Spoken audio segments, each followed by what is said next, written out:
अगर 19 number panel को सुंदर बनाना है तो इस बार आने वाले मनपा चुनाव में नए चेहरे को लाना है। युवा उम्मीदवार राजू दुर्गे और रत्नमाला ताई राजू दुर्गे पैनल नंबर 19 से चुनावी मैदान में। उल्हासनगर महानगर पालिका चुनाव की पार्श्वभूमि पर गोल मैदान में Republican Party of India Athawale group की सभा हुई।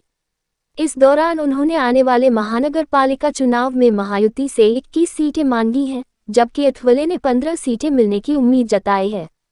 इस दौरान उन्होंने कहा कि उद्धव ठाकरे ने महाविकास अघाड़ी में शामिल होकर अपनी ही पार्टी खत्म कर ली है। साथ ही अठवले ने गांधी को मोदी की आलोचना बंद करने की सलाह दी। इस दौरान उल्हासनगर में जहां रिश्ते तनावपूर्ण थे, वहीं पहली बार शिवसेना और भाजपा के पदाधिकारी एक ही मंच पर दिखे। शिवसेना जिला प्रमुख गोपाल लांडगे, महानगर प्रमुख राजेंद्र चौधरी, अरुण आशान, भाजपा विधायक कुमार एलानी, जिला अध्यक्ष राजेश वधारिया, आरपीआय नेता अन्ना रोकडे और अन्य गणमान्य लोग मौजूद थे। युतीमध्ये फुटलं होतं आणि आता सगळे ते वाद निर्माण झाले होते। आरपीआय सोबत असणार आहे का? कारण अंबरनाथमध्ये आरपीआयने पाठिंबा काढून घेतला होता। आता एकतर असं आहे की नगरपालिकेच्या निवडणुकीमध्ये अनेक ठिकाणी महायुतीचे 2 पक्ष 3 पक्ष एकत्र आहेत, अनेक ठिकाणी एकत्र नाही। रिपब्लिकन पक्ष सुद्धा नगरपालिकेच्या निवडणुकीमध्ये महायुतीसोबत आहे, कुठं बीजेपी सोबत आहे, कुठं राष्ट्रवादी सोबत आहे, कुठं शिवसेनेसोबत आहे आणि काही ठिकाणी स्वबळावर सुद्धा आम्ही निवडणूक लढतो आहोत, ज्या ठिकाणी जागा मिळाल्या नाही त्या ठिकाणी। पण या महानगरपालिकेच्या निवडणुकीमध्ये आरपीआयला असं वाटतं की जे आमचे 3 पक्ष आणि आरपीआय असे दोघे मिळून आपल्याला महानगरपालिकेच्या निवडणूक एकत्रित लढल्या पाहिजे आणि जर काय मतभेद झाले तर मला असं वाटतं की पाहूया, मतभेद मिटवण्याचा आमचा प्रयत्न आहे आणि एकत्रितपणे निवडणुका जर लढलो तर सगळ्या ठिकाणी आपल्याला यश मिळणारच आहे आणि जर काही ठिकाणी झाली नाही तरी निवडणुकीनंतर आम्ही सगळे एकत्र येणारच आहोत। त्यामुळं आमच्या सरकारला कसली अडचण अजिबात नाही। आम्ही सगळेजण अत्यंत विचारपूर्वक आम्ही एकत्रित आलेलो आहोत महाराष्ट्राच्या राजकारणामध्ये। म्हणजे लोकल बॉडीच्या निवडणुकीमध्ये सगळ्या कार्यकर्त्यांना संधी मिळावी, अनेक वर्षांनंतर त्या निवडणुका होत आहे, म्हणून आम्ही असा निर्णय घेतलेला आहे की ज्या ठिकाणी होईल त्या ठिकाणी युती करायची, ज्या ठिकाणी होणार नाही त्या ठिकाणी आपण युती करायची नाही, पण एकमेकांच्या विरोधामध्ये जास्त बोलायचं नाही, अशी आमची ठरलेली आहे।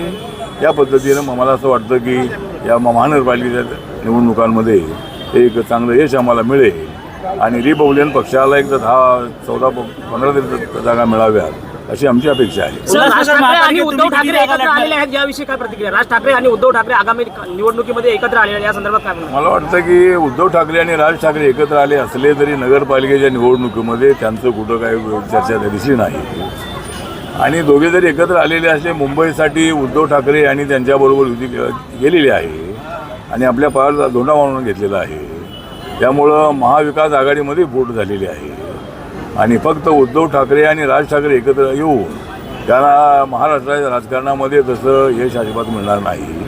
मुंबई शहरामध्ये 40% मराठी माणूस आहे, 60% नॉन मराठी आहेत। त्या 40% मराठी लोकांमधली थोडी जास्त मतं त्या दोघांना मिळतील, पण बीजेपीला महायुतीला त्यांची मतं मिळणार आहे। महाविकास आघाडीमध्ये काँग्रेस पक्ष आहे त्यांना त्या मराठी मतं मिळणार आहे। त्यामुळे ज्या ठिकाणी काही मराठी मतं जास्त आहे त्या ठिकाणी काही ठिकाणी त्यांना फायदा होऊ शकतो, पण सत्ता मिळेल एवढा फायदा अजिबात होणार नाही आणि त्यामुळं त्या 2 बंधूंच्या ऐक्यामुळं आम्हाला फायदा आहे की महाविकास आघाडीमध्ये फूट झालेली आहे, त्यामुळं आम्हाला चिंता अजिबात नाही। उल्हासनगर महापालिकेमध्ये किती जागांची तुम्ही मागणी करणार आहे महायुतीकडे? आता आम्ही 21 जागांची मागणी केलेली आहे, त्यामधल्या 14-15 जागा मिळाव्यात। नाना बागुल यांच्या नेतृत्वाखाली आमचा पक्ष काम करतो आहे आणि आम्हाला 14-15 जागा मिळाव्यात अशी आमची अपेक्षा आहे। आजच्या कार्यक्रमाला रवींद्र चव्हाणांनी पाठ फिरवली आहे, याबद्दल काय सांगाल? पाठ फिरवली नाही आहे, त्यांची पाठ आमच्या बाजूलाच आहे, त्यामुळं काय इतर कामामुळे ते आले नसतील, परंतु रवींद्र चव्हाण आमच्या सोबत आहेत, श्रीकांत शिंदे आमच्या सोबत आहे, त्यामध्ये अडचण अजिबात नाही। त्यामुळं ते जरी आले नसले तरी स्थानिक नेते या ठिकाणी दोन्ही पक्षाचे आलेले आहेत आणि त्यामुळं आमच्यामध्ये कसलाही वाद नाही। चला, शहर की ताज़ा तरीन खबरें देखने के लिए हमारे YouTube चैनल को सब्सक्राइब करिए। अगर वीडियो अच्छा लगा तो लाइक और शेयर करिए।